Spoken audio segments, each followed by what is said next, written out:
Sunday, December 7th, 2025, AGNDD intelliReport topic. Jefferson Davis, please pardon any visual and informational inaccuracies in this entirely AI-generated article-based video. Jefferson Finis Davis, born June 3, 1808, was the youngest of 10 children to Jane and Samuel Emery Davis.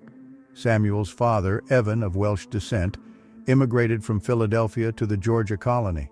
Samuel fought in the Continental Army during the American Revolutionary War, earning a land grant near present-day Washington, Georgia. In 1783, he married Jane Cook of Scotch-Irish heritage, whom he met in South Carolina during his service. The couple relocated to Kentucky around 1793.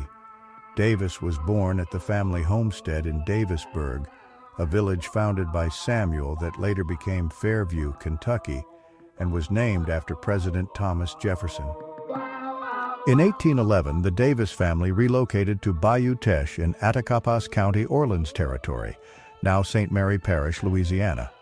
Within a year, they moved to a farm near Woodville, Wilkinson County, Mississippi Territory, where Samuel Davis grew cotton, owned 12 slaves, and built a home named Rosemont. During the War of 1812, 3 of Jefferson Davis's brothers served in the military. At age 5, Jefferson attended a local schoolhouse near Woodville. Around 8, he was sent to St. Thomas College, a Catholic preparatory school in Kentucky, escorted by Thomas Hines via the Natchez Trace. In 1818, Davis returned to Mississippi, briefly studying at Jefferson College before attending Wilkinson Academy for 5 years. In 1823, he enrolled at Transylvania University in Lexington, Kentucky. In 1824, while still in college, Davis learned of his father Samuel's death. Samuel, in debt, had sold Rosemont and most slaves to his eldest son, Joseph Emery Davis, who owned a large estate in Davis Bend, Mississippi. Joseph, 23 years older, became Jefferson's surrogate father. In 1824, Jefferson Davis entered West Point through his brother Joseph's influence, befriending Albert Sidney Johnston and Leonidas Polk. He faced disciplinary actions, including a court-martial for tavern drinking and house arrest for the 1826 Eggnog Riot, but graduated 23rd in a class of 33. As a second lieutenant in the 1st Infantry, accompanied by his enslaved servant James Pemberton, Davis served under Colonel Zachary Taylor at Forts Crawford and Winnebago from 1829. Plagued by health issues like pneumonia during harsh winters, he took furlough in 1832, missing most of the Black Hawk War, but kindly escorted the captured Black Hawk to detention. Davis fell in love with Taylor's daughter Sarah, but Taylor denied permission to marry. Reassigned to the Dragoons under Henry Dodge, Davis was promoted to 1st lieutenant, court-martialed for insubordination, acquitted, and resigned from the Army on June 30, 1835. Davis decided to become a cotton planter and returned to Mississippi, where his brother Joseph had developed Hurricane Plantation with 1,700 acres and over 300 slaves. Joseph loaned him funds for 10 slaves and provided 800 acres, which Davis named Briarfield Plantation, though Joseph retained title. Continuing his correspondence with Sarah Knox Taylor, they married on June 17, 1835 at Beachland, with her father Zachary Taylor's reluctant approval. Soon after, both contracted malaria at his sister's Louisiana plantation. Sarah died at 21 on September 15th after just 3 months of marriage. Grieving, Davis focused on Briarfield for years. His slave holdings grew from 23 in 1836 to 40 in 1840 and 113 by 1860. He appointed slave James Pemberton as overseer until Pemberton's death around 1850. Davis studied politics, law, and economics in Joseph's library, and under his brother's mentorship, became increasingly involved in politics. Jefferson Davis entered politics in 1840, attending Democratic meetings and serving as a delegate. He lost a 1843 bid for the Mississippi House, but was a presidential elector in 1844. En route to a convention, he met 18-year-old Varina Howell, They engaged quickly and married in 1845 despite her parents' concerns over his age, 35, and politics. The couple had 6 children: Samuel, 1852-1854, Margaret, 1855-1909, Jefferson Jr., 1857-1878, Joseph, 1859-1864, William, 1861-1872, and Verena Ann, 1864-1898. Many died young from diseases or accidents. Davis campaigned for Democrats, favoring Southern interests like Texas annexation and tariff reductions. Elected to the U.S. House in 1845, he advocated strict constitutionalism, states' rights, and opposed federal internal improvements and a national bank. He supported peaceful Oregon annexation and voted for the Mexican War in 1846. During the Mexican-American War, Jefferson Davis was elected colonel of the 1st Mississippi Regiment, a volunteer unit. He secured advanced percussion rifles for his men, earning the regiment the nickname Mississippi Rifles and the weapons their moniker. Serving under General Zachary Taylor in northeastern Mexico, Davis led a heroic charge at the Battle of Monterrey in September 1846, capturing Fort La Teneria. After a brief leave in Mississippi, where his congressional resignation was submitted, Davis returned to fight at Buena Vista in February 1847. Wounded in the heel, he halted a Mexican assault that threatened the American line. President Polk offered him a brigadier general commission, but Davis declined, citing constitutional concerns over federal appointment of militia officers. Instead, he accepted a U.S. Senate seat appointed by Mississippi's governor to fill a vacancy. Jefferson Davis entered the U.S. Senate in December 1847, becoming a Smithsonian regent and advocating for slavery's expansion into Western territories. He argued territories were common property, granting slave owners equal settlement rights, and sought to amend the Oregon Bill accordingly. Davis opposed the Treaty of Guadalupe Hidalgo, favoring a New Deal for more land without the slavery-banning Wilmot Proviso. In 1848, he refrained from campaigning against Whig candidate Zachary Taylor. Re-elected in 1849, Davis declined a filibuster expedition to Cuba, citing senatorial duties.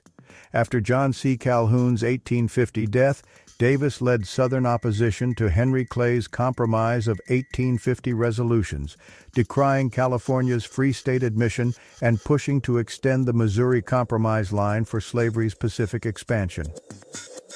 Nominated for Mississippi governor in 1851, Davis resigned from the Senate but lost to Henry Foote. He rejected reappointment, staying at Briarfield Plantation while supporting Democrats Franklin Pierce and William R. King in the 1852 election. In March 1853, President Franklin Pierce appointed Jefferson Davis as Secretary of War. Davis advocated for a transcontinental railroad for national defense, overseeing surveys of 4 routes and promoting the Gadsden Purchase of southern Arizona from Mexico in 1853 for a southern path. The 1855 surveys were inconclusive due to sectional disputes. He pushed for acquiring Cuba as a strategic slave state and expanded the Army by adding regiments, raising pay, shifting to rifles, and overseeing Washington, D.C., projects like the Washington Aqueduct. Davis supported the 1854 Kansas-Nebraska Act, which repealed the Missouri Compromise, introduced popular sovereignty on slavery, dissolved the Whig Party, boosted the Republicans, and sparked violence in Kansas.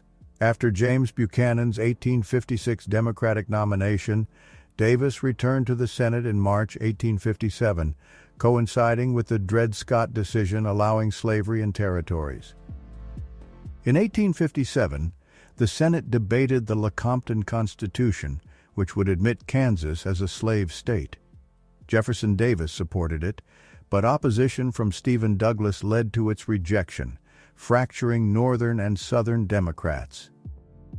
In early 1858, Davis suffered a severe eye illness, recovering in Maine where he delivered speeches on national unity and the Constitution. These drew Southern criticism, prompting him to affirm states' rights and warn Mississippi's legislature that an abolitionist president would justify secession. In 1860, Davis's resolutions asserted slavery rights in territories, rejecting Douglas's popular sovereignty and splitting the Democratic Party.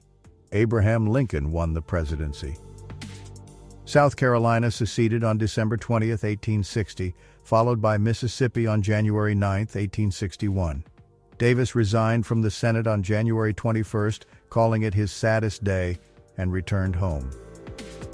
Prior to resigning, Jefferson Davis telegrammed Mississippi Governor John J. Pettus, offering his services. On January 27, 1861, Pettus appointed him Major General of Mississippi's Army. On February 9th, Davis was unanimously elected Provisional President of the Confederacy by a Montgomery Convention of delegates from 6 seceded states: South Carolina, Mississippi, Florida, Georgia, Louisiana, Alabama. Selected for his political stature, military experience, and moderate secession views, he learned of his election the next day. Though preferring a military role, Davis fully committed and was inaugurated on February 18th. He formed a cabinet with 1 member per Confederate state, including Texas, Robert Toombs, Georgia State, Christopher Memminger, South Carolina Treasury, Leroy Walker, Alabama, War, John Reagan, Texas, Postmaster General, Judah P. Benjamin, Louisiana Attorney General, and Stephen Mallory, Florida Navy. Davis represented Mississippi. The cabinet saw frequent changes with 14 appointees total, including 6 secretaries of war. On November 6, 1861, Davis was elected to a 6-year term, taking office February 22, 1862. Following Southern states' secession, most federal facilities were seized peacefully, but 4 forts, including Fort Sumter in Charleston, South Carolina, remained under Union control. Confederate President Jefferson Davis sought to avoid conflict to allow time for organization, appointing General P.G.T. Beauregard to command troops around Charleston. Davis's negotiators were rebuffed by President Lincoln. Upon learning of Lincoln's plan to resupply Fort Sumter, Davis consulted the Confederate Congress on April 8th, ordering Beauregard to demand surrender or attack. Major Robert Anderson refused, leading to a bombardment starting April 12th. After 30-plus hours, the fort fell. Lincoln's call for 75,000 troops to quell the rebellion prompted Virginia, North Carolina, Tennessee, and Arkansas to join the Confederacy, igniting the Civil War. Jefferson Davis served as the Confederacy's constitutional commander-in-chief and operational military leader, with departments reporting directly to him. He delegated battlefield direction to generals like Joseph E. Johnston and Leonidas Polk, who anticipated his personal involvement.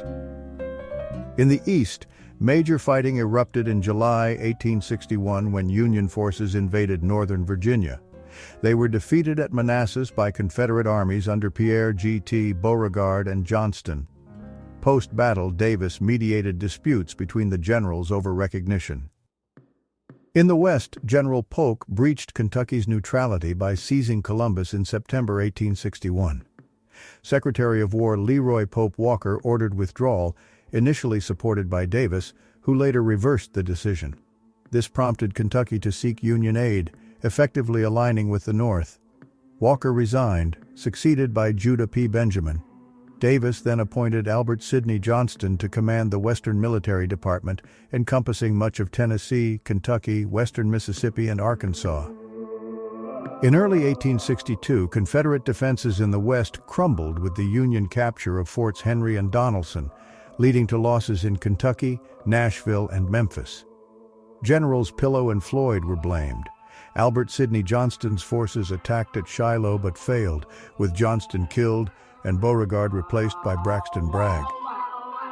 Jefferson Davis was inaugurated as Confederate president on February 22nd, acknowledging setbacks but urging resolve. He reshuffled his cabinet, appointing George Randolph as Secretary of War and Judah Benjamin as Secretary of State, and named Robert E. Lee as military advisor.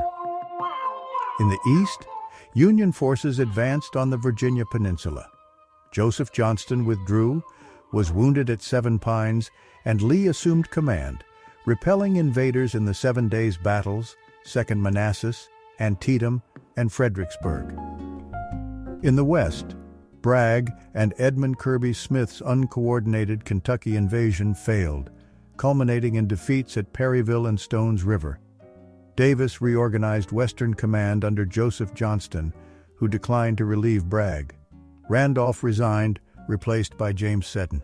Davis joined the Episcopal Church in 1863. In 1863, Jefferson Davis reacted strongly to Lincoln's Emancipation Proclamation, viewing it as an incitement to slave revolt.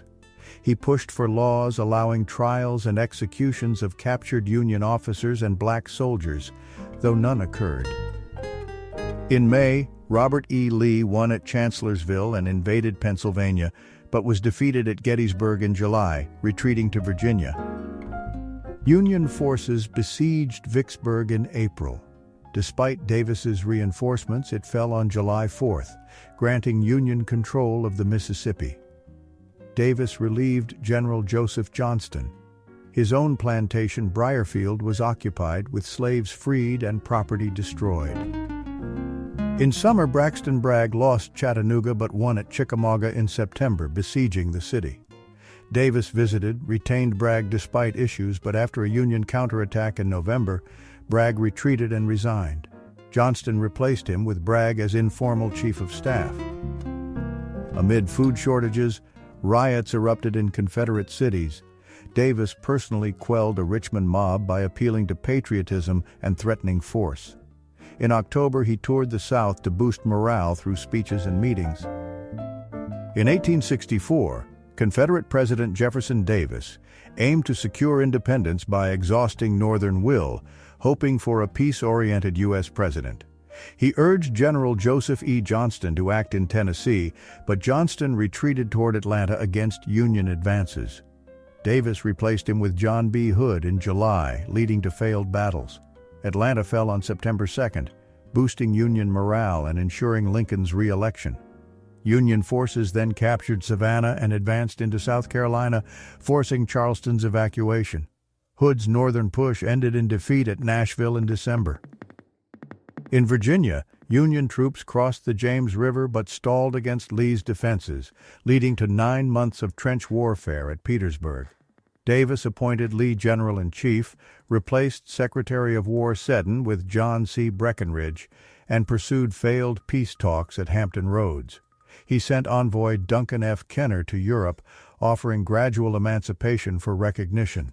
Initially suppressing Major General Patrick Cleburne's proposal to enlist African Americans, Davis later endorsed it, but the late Confederate Act requiring owner-freed slaves had no war impact.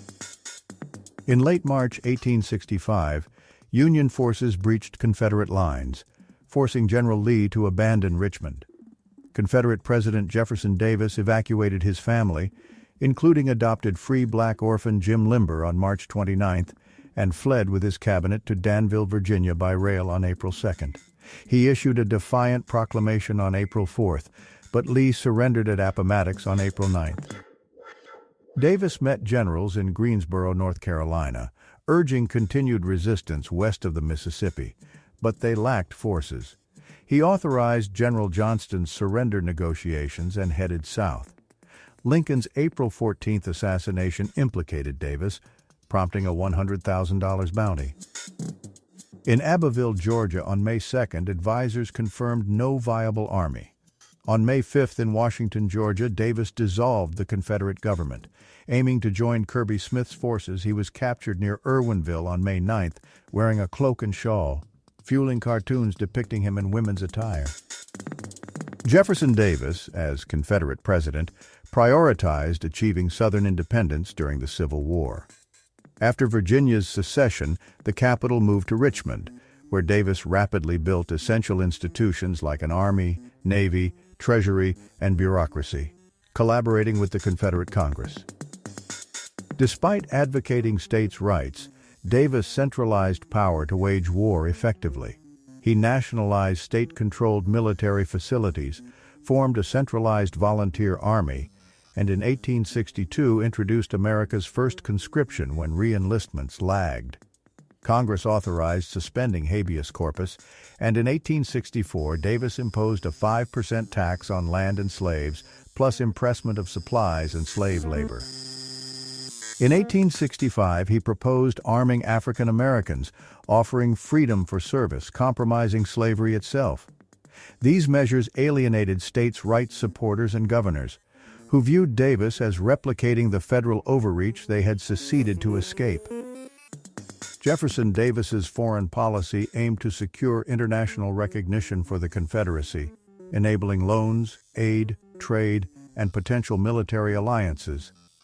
He believed Europe's reliance on Southern cotton, comprising 61% of U.S. exports and fueling the continent's textile industry, would prompt swift treaties. Debate arose on leveraging cotton. Davis favored making it available but requiring Europeans to breach the Union blockade. Congress preferred an embargo to force intervention, though unofficial, an effective embargo occurred. By 1862, European cotton prices quadrupled, and U.S. imports plummeted 96%. Instead of allying with the South, manufacturers sourced from India, Egypt, and Brazil. Ultimately, no foreign nation recognized the Confederacy by war's end. Jefferson Davis neglected to establish a robust financial framework for the Confederacy, relying heavily on the inexperienced Treasury Secretary Christopher Memminger, who struggled to influence Congress. Davis's early reports to Congress were overly optimistic, delaying critical reforms. He avoided pushing for unpopular measures like taxing planters' land and slaves, which comprised 2/3 of Southern wealth. Initially, the government planned to fund the war via a low cotton export tax, but the Union blockade thwarted this. In December 1863, Davis urged Congress to impose a direct property tax, defying the Confederate Constitution. Though enacted, the tax was riddled with loopholes and generated minimal revenue. Taxes ultimately provided only 1/14 of government income, forcing reliance on printing money, which caused rampant inflation and currency devaluation. By 1865, financial shortfalls led to widespread impressments to sustain the war effort. Jefferson Davis was imprisoned at Fort Monroe, Virginia, on May 22, 1865, under Major General Nelson A. Miles. Initially subjected to harsh conditions, including ankle fetters, constant guards, family isolation, and limited reading, his treatment improved amid public outcry, fetters removed after 5 days, guards withdrawn, exercise allowed, and access to newspapers and books granted. By October, he moved to better quarters. Verena visited from April 1866, and they shared an apartment under new commander Henry S. Burton in September. Pope Pius IX sent a supportive photograph in December. President Johnson's cabinet debated charges, initially considering military trial for Lincoln's assassination or Andersonville abuses, but lacked evidence. Attorney General Speed opted for civil treason trial. The House approved it 105-19 in June 1866. Davis sought vindication, with defense arguing secession ended his U.S. citizenship. Prosecutors feared jury nullification in Richmond. Released on $100,000 bail May 13, 1867, funded by notables like Horace Greeley and Cornelius Vanderbilt, Davis joined family in Quebec. Johnson's 1868 amnesty led to charges being dropped in February 1869 without trial. After his release, Jefferson Davis rejected jobs he deemed beneath his status, such as leading Randolph-Macon College while indicted. He traveled to Europe in 1869 but found no opportunities. In October 1869, he became president of Carolina Life Insurance Company in Tennessee, declining other offers like the University of the South due to low pay. He reunited with his family in 1870. Davis gave selective speeches, eulogizing Robert E. Lee apolitically in 1870 and criticizing Reconstruction in 1873. He joined the Southern Historical Society, promoting the lost cause narrative while defending his actions. The 1873 panic forced his resignation from the insurance firm. Subsequent ventures in Europe, railroads, mining, and an ice machine failed. He declined the Texas AGNDD presidency in 1876 and worked briefly for a failing trade company.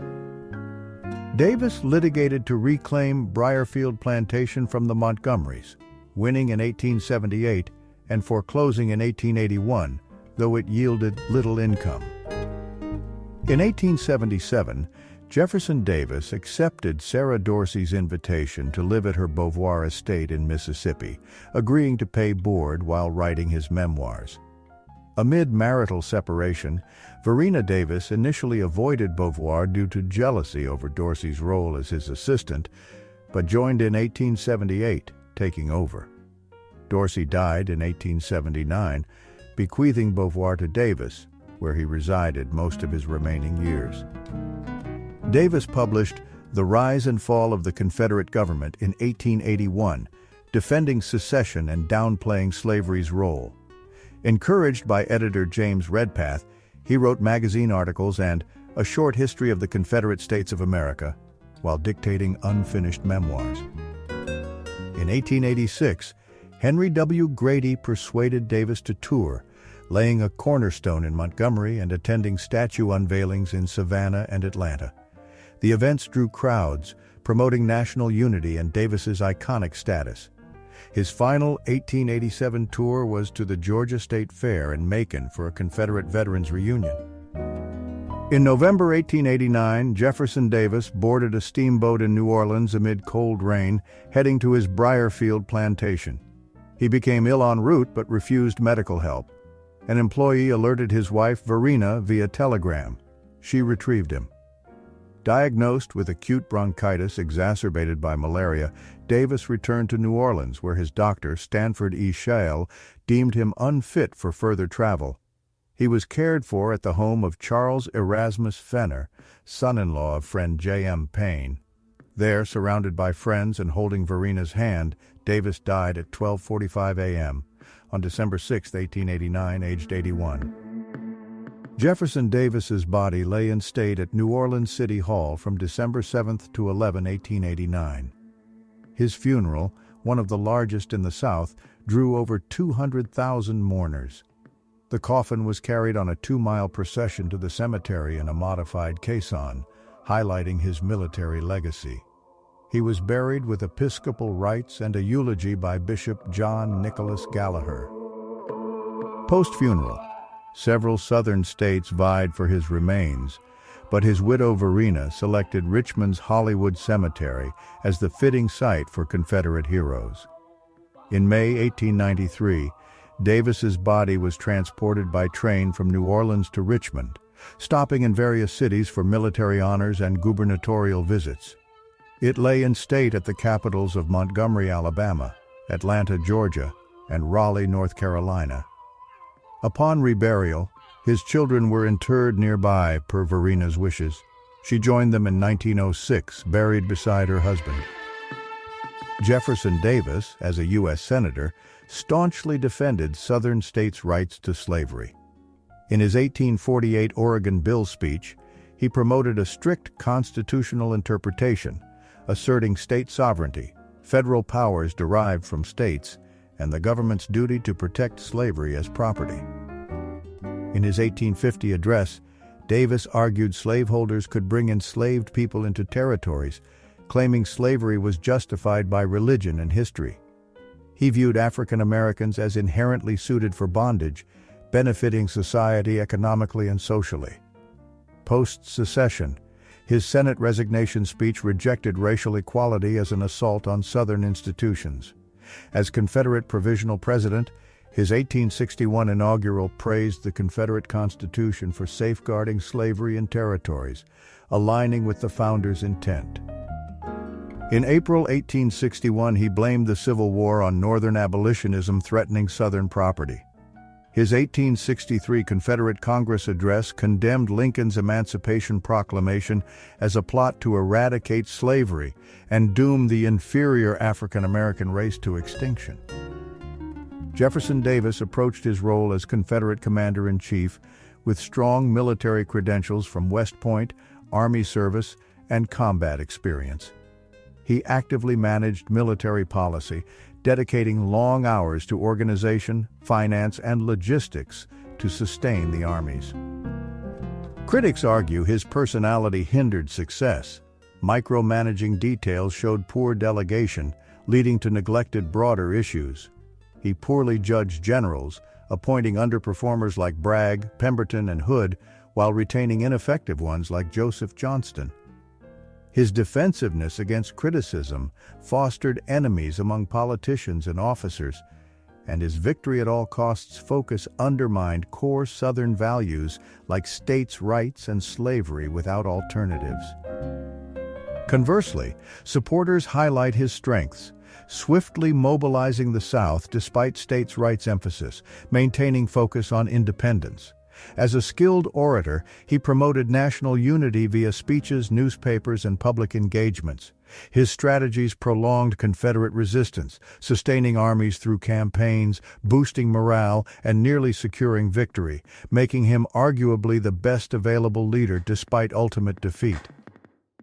Jefferson Davis, a U.S. soldier, politician, and cabinet member, is primarily remembered as Confederate president. Post-Civil War, critics like Edward Pollard blamed him for the South's defeat, a view echoed by many historians until the late 20th century, when some praised his leadership while noting his limitations amid insurmountable challenges. His popularity among white Southerners surged after prison release, making him a martyr. Southern states honored his birthday as a holiday. Memorials proliferated, including a 1907 Richmond Monument and a 1931 Capitol statue. A 1961 centennial reenacted his inauguration. In 1978, President Carter posthumously restored his U.S. citizenship for reconciliation. However, 21 century scrutiny deems his actions treasonous, linking memorials to white supremacy.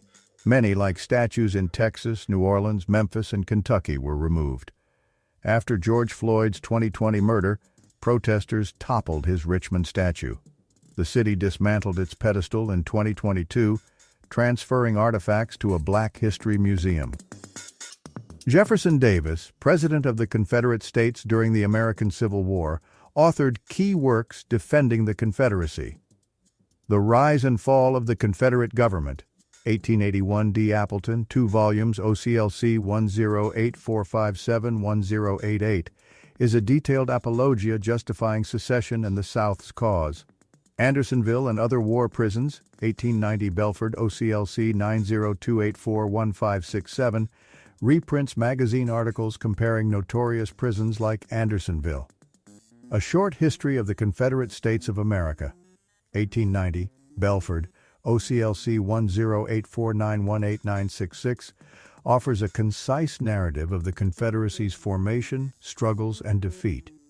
These texts reflect Davis's post-war perspective. Summary of selected 19th century articles. This bibliography lists 6 historical articles, primarily published in the North American Review between 1886 and 1890, with one in Belford's Magazine. They cover American political and military themes. The Indian Policy of the United States, 1886, critiques U.S. Native American policies. Life and Character of the Honorable John Caldwell Calhoun, 1887, profiles the Southern statesman. Lord Wolseley's Mistakes, 1889, analyzes errors by British General Garnet Wolseley. Robert E. Lee, 1889, is a brief tribute to the Confederate general. Autobiography of Jefferson Davis, 1890, reviews the Confederate president's memoir, reprinted later. The Doctrine of State Rights, 1890, discusses states' rights in American federalism.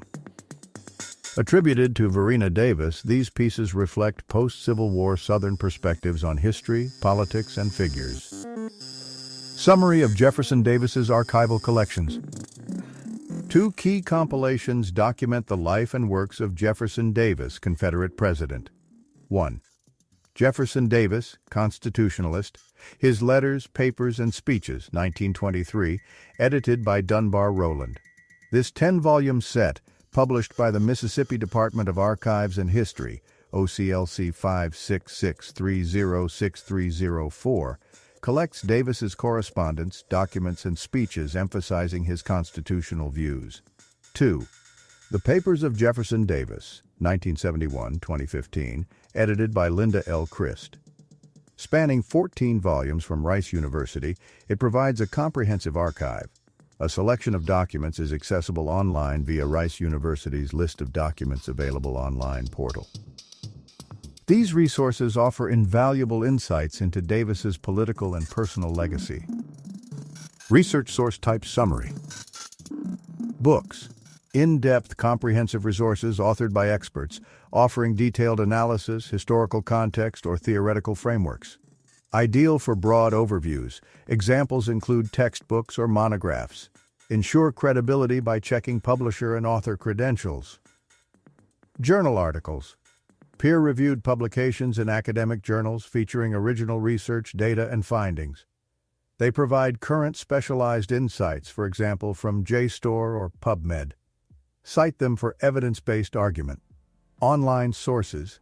Digital materials like websites, blogs, databases, for example, Google Scholar, Wikipedia, or social media. Accessible and timely but vary in reliability. Evaluate for bias, accuracy, and currency using tools like CRAP test. Primary sources. Original first-hand materials such as diaries, letters, artifacts, interviews, or raw data. They offer direct evidence without interpretation. For example, historical documents from archives. Essential for authentic, unbiased research. These sources complement each other, combine for robust studies. Thank you for watching this AGNDD intelliReport, dear viewers. Please like, subscribe, and click the bell button to get notified during new uploads. And make sure to tune in next time. Stay safe and healthy. Cheers!